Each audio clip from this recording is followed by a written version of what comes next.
Institute वालों ने भी वीडियो बनाई है, ऐसा नहीं है, उन्होंने तो जोशीली वीडियो बनाई है। शुरू से लेके अगर आपने लास्ट तक पेशेंस के साथ इस वीडियो को देख लिया तो ये समझिए कि आप मोबाइल लाइन में काम करने लायक हो। अदरवाइज इसी टाइप पे शॉर्टिंग है गाइस यहाँ पे, लेकिन ये शॉर्टिंग जो है ना वो चली जाए। पॉइंट पे एक कार्बन आया था, आपको फोटोज में दिख रहा हो। तो मैं आपको पूरा कॉन्सेप्ट बता रहा हूँ, ठीक है, कि किस तरीके से काम करना है। उन्होंने तो खाली जोश में। हाय फ्रेंड, मेरा नाम आकाश है और आज के इस वीडियो में गाइस मेरे पास है Vivo Y83 जो कि बिल्कुल भी ट्रिगर नहीं हो रहा है। यहाँ पे अगर आप देखोगे तो मैंने इसे जो है वो DC मशीन से कनेक्ट किया है और ऑन ऑफ की प्रेस करने के बाद कोई भी एम्पेयर कंजप्शन नहीं हो रहा है, कोई भी वेरिएशन नहीं दिखा रहा है। और जबकि चार्जिंग में लगाने के बाद ये 0.060 मिली एम्पेयर जो है 0.60 मिली एम्पेयर का कंजप्शन ले रहा है सनशाइन के 6 पोर्ट के चार्जर में। तो अभी किस तरीके से रिपेयर करना है, क्या कुछ चेक करना है, इस वीडियो में आप बने रहो। मैं पूरी डिक्टोज में आपको जो है ना MT6357 CRV का वर्किंग प्रिंसिपल क्या है, किस तरीके से काम करता है, क्या आउटपुट होता है, क्या इनपुट होता है, उसके बारे में सारी इन्फॉर्मेशन देने वाला हूँ। वीडियो जो है वो काफ़ी लंबी हो सकती है गाइज, लेकिन काफ़ी इन्फॉर्मेटिव होगा इसके अंदर, क्योंकि ऐसी वीडियोस आपको इंटरनेट पे जो है वो अभी तक देखने को नहीं मिली होगी जिसमें सारी इन्फॉर्मेशन मैं शेयर कर रहा हूँ। तो बेसिकली जो है ना ये आपको काफ़ी हेल्पफुल करेगा कि किस तरीके से किसी भी एक अच्छी कंडीशन के फ़ोन पे काम किया जाता है। तो देखिए, सबसे पहले अभी हमें इसका शिल्ड जो है वो कट करना पड़ेगा, क्योंकि इसका PM और BQ जो है वो इस शिल्ड के नीचे है। तो शिल्ड कट करने के लिए आपको क्या ध्यान रखना है गाइज, कि शिल्ड कट करते वक्त आपको ये ध्यान रखना है कि उसके पीछे कोई बड़ा कंपोनेंट हो, जैसे कि आपका क्रिस्टल हो गया, डायोड हो गया, या फिर वो जो पतरा आप उठा रहे हो वो पतरे के नीचे मतलब नज़दीक में कुछ भी ना हो। क्योंकि जब आप ऐसा फोल्ड करते हो ना तो उस टाइम पे क्या होता है कि अगर इसके नीचे कोई रजिस्टर होगा या कैपेसिटर, चलो ठीक है, लेकिन रजिस्टर होगा या कोई डायोड होगा छोटा वाला, तो ऐसे में वो टूटने का रिस्क होता है। तो अगर वो टूट गया या वो रजिस्टर निकल गया तो फिर आपको और परेशान होना पड़ेगा।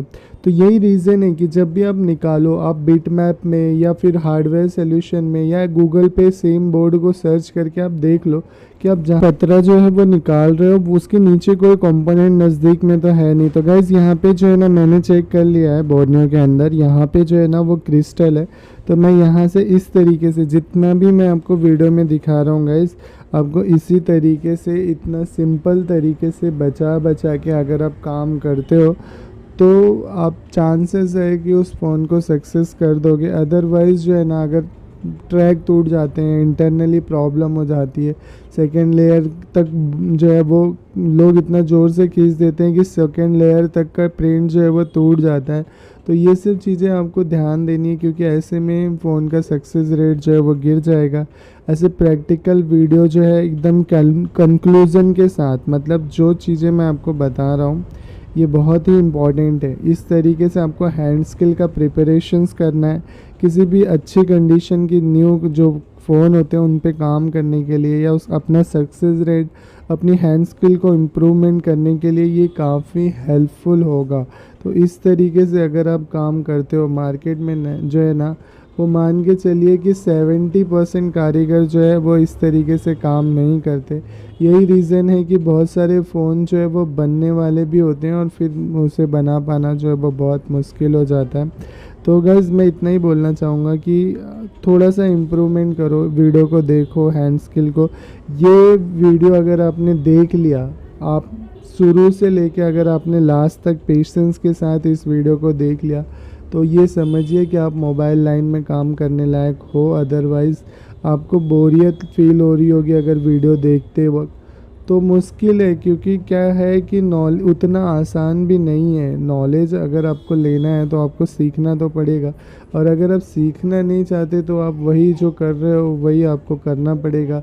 नॉर्मली आप जो अपनी शॉप पे कर रहे हो वही सब आपको करना होगा। तो इस तरीके से अगर आप बचा के देखो, शील्ड को अगर मैं खींच के निकालूँ तो प्रिंट डैमेज होने का चांसेस है, इसीलिए मैं बचा के निकाल रहा हूँ ताकि एक एक पॉइंट निकले और ट्रैक भी ना टूटे, कोई कंपोनेंट को नुकसान भी ना हो, कोई कंपोनेंट उखड़े भी ना। ये सारी चीज़ों को ध्यान में पूरा फोकस बिठा के ही आपको जो है वो सील्ड कट करना है। देखो, और सील्ड कट करते टाइम आपको ध्यान देना है कि ऐसे झटकल हो जहाँ साफ़ हो, क्योंकि अगर मान लो कोई कंपोनेंट टूटा है तो वो वहाँ पे झटकने के बाद गिर जाएगा, तो आपको ध्यान में आ जाएगा कि हाँ भाई ये कंपोनेंट जो है वो टूट चुका है। ठीक है।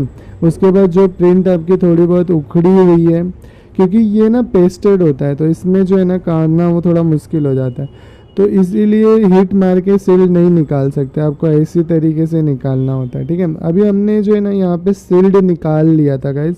अब हम क्या कर रहे हैं, बैटरी से हमने जो है वोल्टेज दिया है, वीपीएच बन रहा है या नहीं हमें चेक करना है। देखो, बैटरी और चार्जर दोनों से वोल्टेज आपका वीपीएच जो है सिस्टम VCSYC एस जो होता है वो वोल्टेज बन रहा है या नहीं, वीपीएच वोल्टेज बन रहा है या नहीं, वो दो हमें जो है ना गाइज इसके अंदर वीपीएच टेस्ट करना है। मैंने चार्जर भी लगाया है और अब हम जो है वो वोल्टेज चेक करेंगे क्या इनपुट होता है, किस तरीके से पीएम जो है वो काम करता है। तो आपको बेसिकली हॉट टेस्टिंग करना है, तो ब्लैक प्रोब को ग्राउंड और रेड प्रोब को चेक करना है। यहाँ पे आपका वीपीएच बनेगा जो कि 3.7 से ज़्यादा और 4 वोल्ट से कम जो है वो प्रैक्टिकली देखने को मिला है गाइज। तो यहाँ पे अगर 3.8 बन रहा है तो मेरे हिसाब से सफिशिएंट है, ये वीपीएच ओके है। अब ये वीपीएच आपका पीएम तक आ रहा है या नहीं वो आपको देखना ज़रूरी है। तो पीएम के इन पॉइंटों पे एक्सपीरियंस बताता है कि आपका वीपीएच आएगा, मतलब मैं एक्सपीरियंस के हिसाब से बता रहा हूँ, लेकिन नॉलेज अगर आपको लेना है तो आपको ये वीडियो लास्ट तक देखना पड़ेगा, क्योंकि आगे चल के हम सेमेटिक पे चलेंगे और वहाँ पे मैं आपको बताऊंगा कि किस तरीके से जो है वो समझना होता है। तो यहाँ पे देखो एक एक करके मैं बेसिकली 5 कॉइल है ना गाइस, तो 5 कैपेसिटर भी होंगे वीपीएच के। मोस्टली यही देखा गया है कि जितना बक कॉइल होता है बक और एलडीओ का, उतना ही आपका जो है ना यहाँ पे वो बना होता है। ठीक है। तो अब ये पांचों कैपेसिटर्स पे हमारे जो है वो वोल्टेज आ रहा है, इट मीन कि हमारा इनपुट जो है वो ठीक है। अब इनपुट ठीक है तो आपको और क्या चेक करना है, देखो इनपुट ठीक है ना, तो अब आपको यहाँ पे चेक करना है कि भाई इसके अंदर कोई जो है ना वो शॉर्टिंग तो नहीं है, कोई लीकेज तो नहीं है। देखो ये बग पे आपका जो है ना यहाँ पे आपको टेस्ट करना है। ये जो बग कॉइलें 5 लगी हुई हैं इनमें बग नहीं बोल सकते गाइज इन कॉइलों पे, क्योंकि उसमें एलडीओ का कौन सा है बग का कौन सा है वो नहीं पता चलता। ठीक है।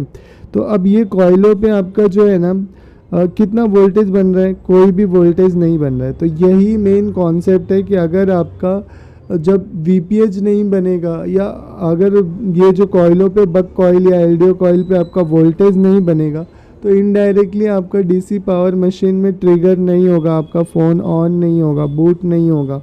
तो इसके पीछे का रीज़न जानने के लिए ना आपको ये वीडियो पूरा देखना पड़ेगा, क्योंकि अगर हम सैमेटिक पे जाएंगे तो मैं आपको आगे सैमेटिक के थ्रू कॉन्सेप्ट को समझाऊंगा, लेकिन अभी यहाँ पे आपको जो है ना प्रैक्टिकली कैसे चेक करना है वोल्टेज आप वो देख लीजिए। अब यहाँ पे आपको कुछ माइनर पॉइंट्स होंगे जिन पे आपको चेक करना है कि भाई कोई लीकेज तो नहीं है। जैसे यहाँ पे पीएमयू का वोल्टेज बन रहा है या नहीं। कुछ वोल्टेज आप अपने ऑब्जर्वेशन के अकॉर्डिंग मैं अभी आगे आपको बताऊंगा सैमेटिक में, क्योंकि सैमेटिक में ही कॉन्सेप्ट आप समझ पाओगे, यहाँ पे आप नहीं समझ पाओगे, इसीलिए मैं नहीं बता रहा हूँ। अब यहाँ पे मैं बीप रेंज पे ना कैच, देखो रीज़न क्या होता है, या तो आपका पीएम ख़राब होगा तो आउटपुट नहीं बनेगा, या कोई आसपास में लीकेज होगा, या ये जो कॉइल लगी हुई है ना ये कॉइल आपकी ओपन हो जाए तो भी आपका ये प्रॉब्लम आएगा।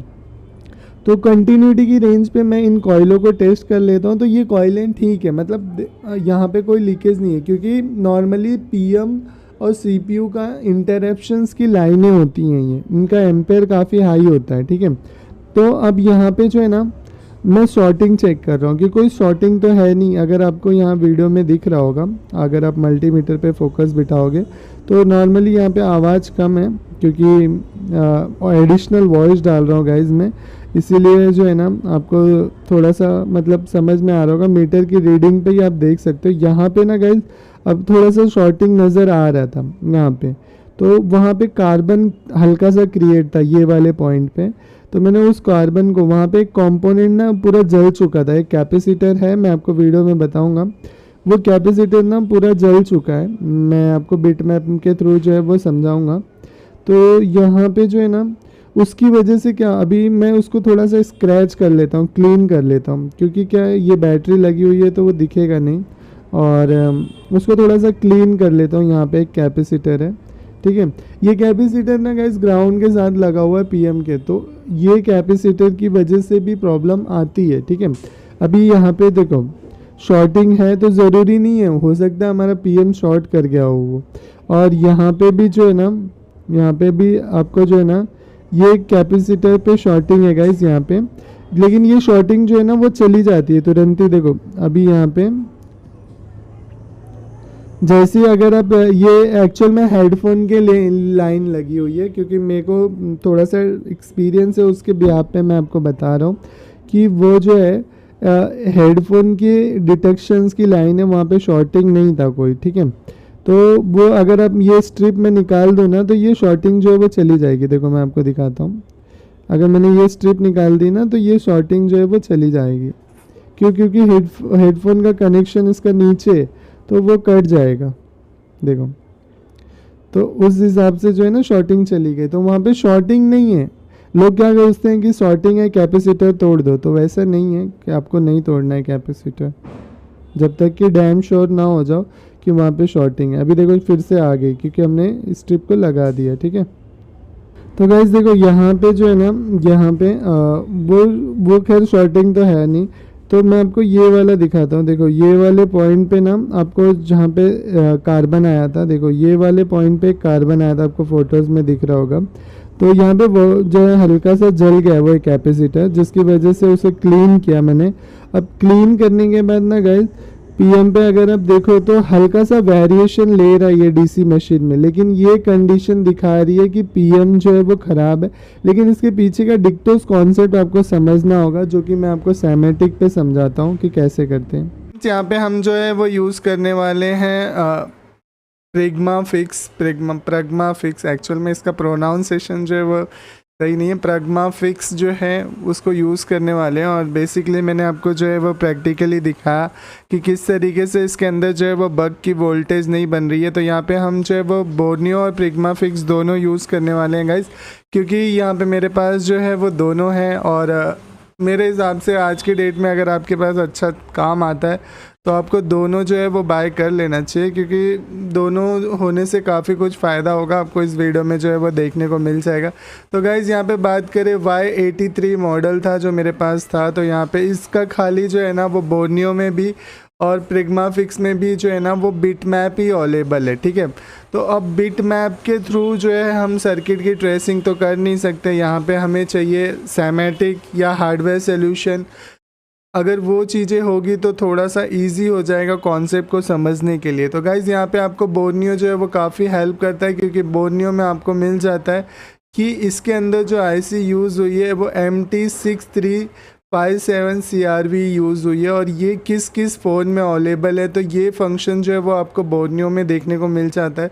और ऐसा मैं कंपैरिजन नहीं बता रहा हूँ गाइस प्रग्मा फिक्स और बोर्नियो का, बट यहाँ पे ना बोर्नियो में ये फीचर्स हैं, बाकी कुछ एडवांस फीचर आपको प्रग्मा फिक्स में भी देखने को मिल जाएंगे, ठीक है। तो ये जो है अलग अलग, बट इसीलिए मैं बोल रहा हूँ कि अगर दोनों होगा तो बेस्ट होगा। तो यहाँ पे देखो गाइस ये सारे मॉडल में ना आपका MT6357 CRV, तो अगर ये कॉन्सेप्ट आप समझ जाते हो MT6357 CRV का, तो आप इतने सारे फ़ोन जो है वो मार्केट के बना सकते हो, ठीक है। तो किस तरीके से फंक्शन करता है वो सारी चीज़ें मैं इस वीडियो में बताऊंगा। लेटेस्ट से लेटेस्ट फ़ोन है इसके अंदर और ओल्ड फ़ोन भी है। तो बेसिकली फ़ोन की जनरेशन चेंज होती है, मॉडल चेंज होते हैं, बट इंटरनल आईसीज जो होती है वो सेम होती है, ठीक है। तो यहाँ पे हम जो है वो यूज़ करने वाले हैं, देखो Y83 का बिट मैप अवेलेबल है मेरे पास। यहाँ पे मैं Oppo A1K का जो है वो ये जो कि प्रग्मा फिक्स में आपको देखने को मिल जाता है कि PMI आउटपुट का GR वोल्टेज क्या है। आप यहाँ से आसानी से PM जो है आउटपुट बनाता है PMU। तो 34 तरीके का, देखो अलग अलग टाइप्स में ICs में अलग अलग हो सकता है, बट यहाँ पे इस फ़ोन में जो MT63 57 CRV की बात हम कर रहे हैं, उसमें जो है ना इतने तरीके का वोल्टेज आउटपुट जो है वो PM करता है, एक तरीके से इनपुट या आउटपुट। तो यहाँ पे आपको वो A1K में जो है ना ये सोल्यूशन दिया हुआ है, तो इसमें हम वो देखेंगे। उसके अलावा A1K का हम यहाँ पे लेआउट जो है वो मैंने ओपन किया है, तो इसे भी यूज़ करेंगे और सर्किट को समझने की कोशिश करेंगे। देखिए दोनों में ही जो है वो BQIC लगी हुई है और BQIC के साथ में PM जो है वो ये लगा हुआ है।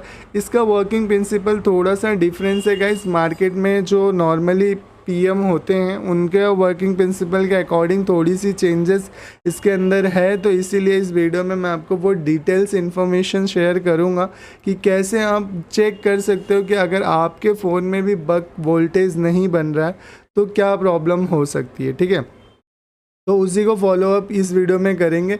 तो यहाँ पे गाइज A1K का ना बिटमैप प्रगमा फिक्स में नहीं दिया हुआ है, तो हम क्या करेंगे वो बोर्नियो में यूज़ करेंगे। बोर्नियो में यहाँ पे आप देखो तो हार्डवेयर सोल्यूशन दिया हुआ है, तो यहाँ पे आप वो नाम देख सकते हो और उसकी GR वैल्यू जो है वो प्रगमा फिक्स में दी हुई है। ठीक है, नॉर्मली यहाँ पे GR वैल्यू नहीं है, यहाँ पे हॉट टेस्टिंग वोल्टेज दिया हुआ है जैसे 2.2 2.8 ऐसा ये मॉडम वोल्टेज, और उसके अलावा बहुत सारे डिफरेंस। लेकिन अगर मैं मान के चलूँ VRF ये कितने वोल्ट की लाइन है या इसका GR कितना आपको जानना है, तो आपको सिंपली यहाँ से ये कॉपी करना है और प्रगमा फिक्स में जो है ना अगर आप इसे पेस्ट करते हो, जैसे ये वाले पॉइंट पे अगर मैं यहाँ पे पेस्ट करता हूँ, लेट सपोज कि मुझे कौन सा चाहिए, सॉरी पेस्ट करने का ऑप्शन नहीं है गाइज, आपको याद रखना पड़ेगा कि आपको कौन सा चाहिए। जैसे VRF PMU लाइन जो है वो मुझे चाहिए, तो मैं यहाँ पे चेक करता हूँ VRF की लाइन यहाँ पे दी होगी, क्योंकि ये भी जो है PM का ही आउटपुट है। तो अगर मैं यहाँ पे दिखाऊँ आपको, देखो इस वीडियो में ना गाइज आपको काफ़ी कुछ समझ में आएगा। देखो 1 2 PMU, तो आपको यहाँ पे वो आउटपुट मिलेगा और इसके ऊपर GR वैल्यू जो होगी वो 400 होगी। अगर हॉट टेस्टिंग की बात करें तो 1.2 वोल्टेज होगा, लेकिन यहाँ पे GR वैल्यू जो है वो आपको इसमें दिया हुआ है। ठीक है, प्रगमा फिक्स में।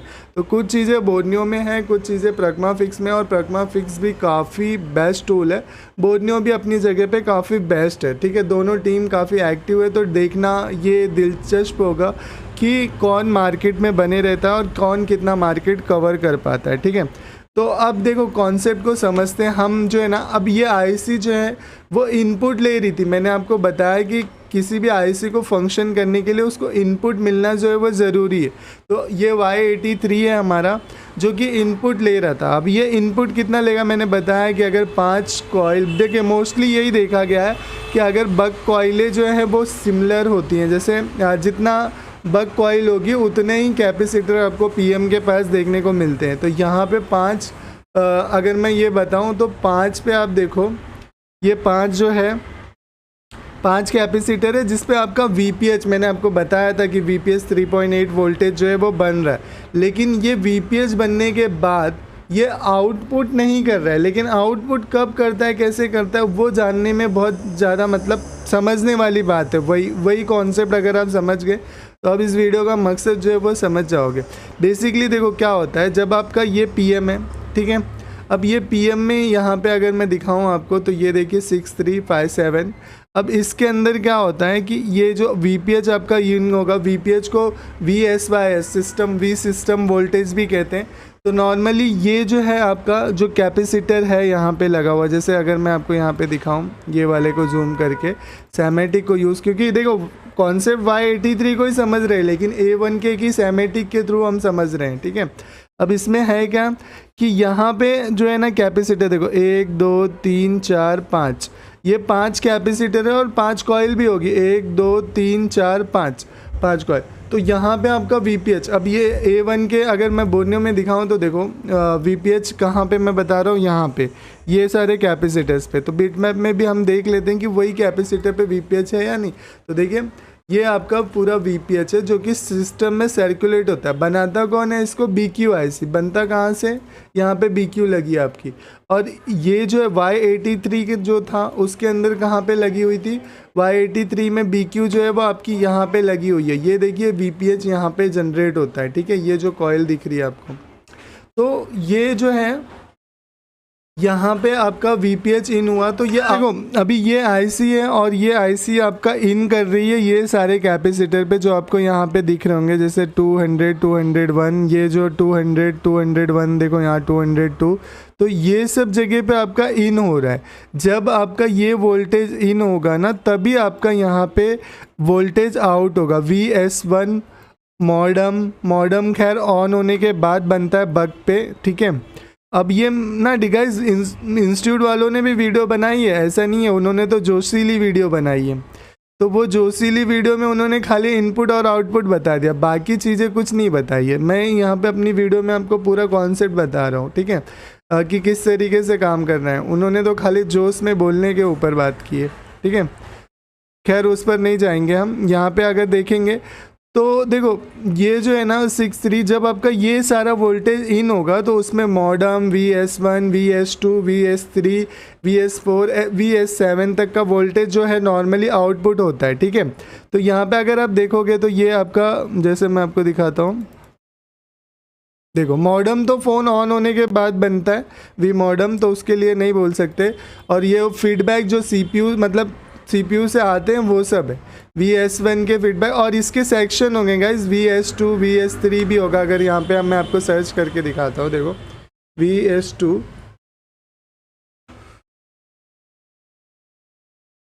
ये VS2 है आपका LDO का, लोअर LDO हायर LDO जो होता है, ठीक है, जिसके ऊपर मैंने ऑलरेडी वीडियोस बनाई थी और बताया था। अब ये जो है ना देखो इसमें VPH भी इन होगा और ये VPH इन हो रहा है। और ये जो है ना सपोर्टिंग, ये आईसी जो है ना आउटर दिया हुआ है इस फ़ोन, मतलब इसके अंदर मैं अभी आपको बताऊंगा थोड़ा सा आगे जाने के बाद। ये आईसी जो है ना आउटर दी हुई है, मतलब ये लोअर LDO हायर LDO वाला जो है ना नॉर्मली PM के अंदर ही होता है। अभी तक हमने बहुत सारी, अगर मैंने पिछली वीडियो में भी बताया था कि 8953 कुछ किया था हमने, 8952, उसके अंदर मैंने बताया था कि ये अंदर ही होता है, ठीक है। तो अभी यहाँ पे ये लोअर LDO हायर LDO अलग से है, तो उस हिसाब से देखो अगर आप VS2 सर्च कर रहे हो तो ये मिल रहा है।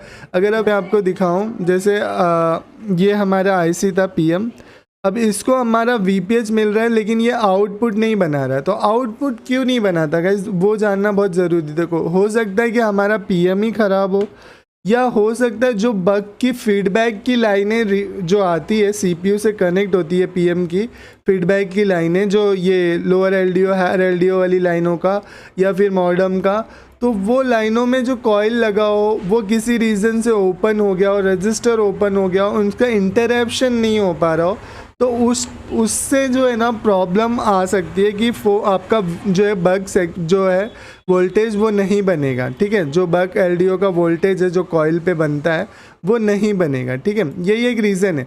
अब वो क्या होगा कि जब आप जो है ना, जैसे समझो मैं अभी आपको दिखाता हूँ कि ये हमारा PM है।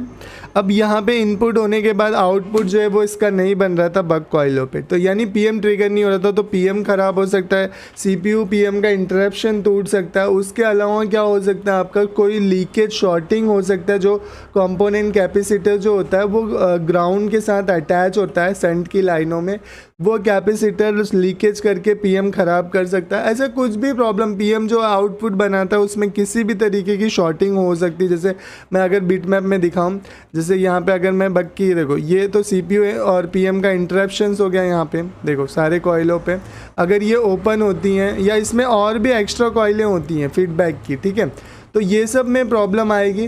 तो इनडायरेक्टली जो है ना बक वोल्टेज आपका, ये जो कॉइलों पे वोल्टेज बनता है वो नहीं बनेगा, ठीक है। तो अब ये क्या होता है कि ये जो है इस तरीके से काम करता है। अब इसमें क्या होता है, देखो इसमें ना एक छोटी सी IC और लगी होती है, मैं आपको दिखाता हूँ। देखिए जब अगर मैं यहाँ पे VPH पे क्लिक करता हूँ, ये देखो यहाँ पे मैंने क्लिक किया ना, तो ये आप देखो इसके अंदर ना एक IC और लगी होती है छोटी सी 6, मतलब जो मैंने अभी आपको बताया था वो IC का प्रॉब्लम बनता है। जैसे इसके अंदर ये A1K है, ठीक है। अब A1K में आपका जो वोल्टेज है वो IC यहाँ लगी हुई है, देखो ये वाली, इसमें से एक आउटपुट निकलता है 1.3635 समथिंग वोल्टेज होता है, ठीक है, वो वोल्टेज आपका आउटपुट होता है और वो पीएम में फिर से जाता है। अगर ये वोल्टेज किसी रीज़न से नहीं बनता है तो प्रॉब्लम आ सकती है। ठीक है, तो प्रॉब्लम आपकी आ सकती है। ये वोल्टेज बनना बहुत ज़रूरी है। मे बी पॉसिबिलिटी आपने पीएम चेंज कर लिया लेट सपोज, और पीएम चेंज करने के बाद भी अगर प्रॉब्लम सॉल्व नहीं होती तो उसका मतलब आपकी ये आईसी के अंदर भी प्रॉब्लम हो सकता है। आपको ये आईसी भी रिप्लेसमेंट करके एक बार देख लेना चाहिए। जैसे अगर मैं यहाँ पे Y83 की बात करूँ तो Y83 में अगर मैं प्रिग्मा फिक्स में देखूँ तो ये मेरा Y83 है। अब इसके अंदर देखो VPH इन हुआ, यहाँ BQ से निकला, यहाँ पे गया हुआ है, लेकिन यहाँ पे ना ये जगह खाली है, यहाँ पे कोई सेक्शन नहीं है। चाहती तो कंपनी वो IC यहाँ पे प्लेस कर सकती थी, लेकिन उन्होंने IC को प्लेस किया यहाँ पे MMC के नीचे। अब इसका जो आउटपुट है ना वो यहाँ से बनता है। इसमें क्या आता है मैं आपको ये A1K के सेमेटिक में दिखा देता हूँ। देखो A1K की सेमेटिक में अगर हम देखें ये वाली IC का कॉपी करके नंबर U2801, ठीक है, U2801 पर अगर मैं यहाँ पे देखूँ U2801 U2801, ठीक है। अब मैंने ये IC को कॉपी यहाँ पे लगी हुई है, देखो छोटी सी IC है। अगर मैं इसके ऊपर क्लिक करता हूँ यहाँ पे,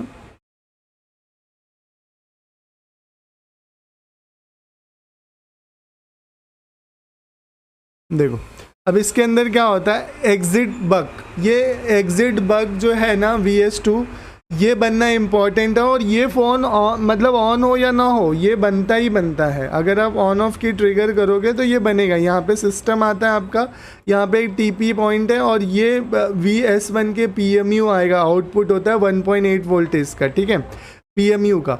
वो इसके अंदर इन करता है और इन करने के बाद इस TP पे भी आपको वो वोल्टेज मिलेगा। यहाँ पे PGND ग्राउंड के साथ होता है। फिर LX आपका जो है यहाँ से आपका 6 नंबर की पिन से जो है ना, देखो 1.46 वोल्टेज, ये 1.36 के ऊपर होता है, 1.353646 दिया हुआ है इसके अंदर। तो ये आपका जो है ना आउटपुट करता है एक तरीके से, और आउटपुट होने के बाद ये आपका जो है ना वो PM में जाता है। देखो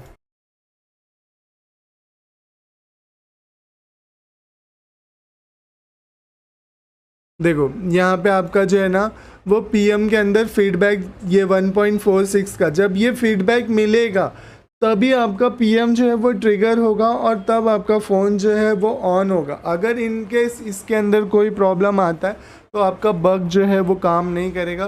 तो गाइज़ देखो ये फ़ोन जो है वो बने या ना बने, मैंने यहाँ पे कस्टमर से बात की, उसको PM का ख़र्चा बताया, क्योंकि मेरे पास ये फ़ोन जो है वो शॉप के थ्रू आता है, डायरेक्ट कस्टमर के थ्रू आता है तो बीच का कमीशन हट जाता है। तो मैंने जो जिस शॉप वाले का फ़ोन था उसको फ़ोन किया, उसका डिस्प्ले भी गया हुआ है, आपने देखा वीडियो में। तो कस्टमर जो है वो उतना खर्चा करने को तैयार नहीं है और PM लगाने के लिए खर्चा करना पड़ेगा उसे। तो ये फ़ोन बनाने के लिए उसने मना कर दिया। लेकिन अगर वो बोलता तो हम PM निकालते, ट्रिगर करते और रिपेयर करने की कोशिश करते। लेकिन जितना कॉन्सेप्ट मैंने आपको समझाना चाहता था, मुझे उम्मीद है कि मैंने आपको समझाया। अगर आपको ये वीडियो अच्छी लगी है तो प्लीज़ लाइक करना। चैनल को अभी तक सब्सक्राइब नहीं किया तो प्लीज़ सब्सक्राइब कर लो, क्योंकि मैं ऐसे इन्फॉर्मेशन वीडियोज़ जो है वो बनाते रहता हूँ जिससे आप कुछ ना कुछ ज़रूर समझ पाएंगे। ठीक है, थैंक यू।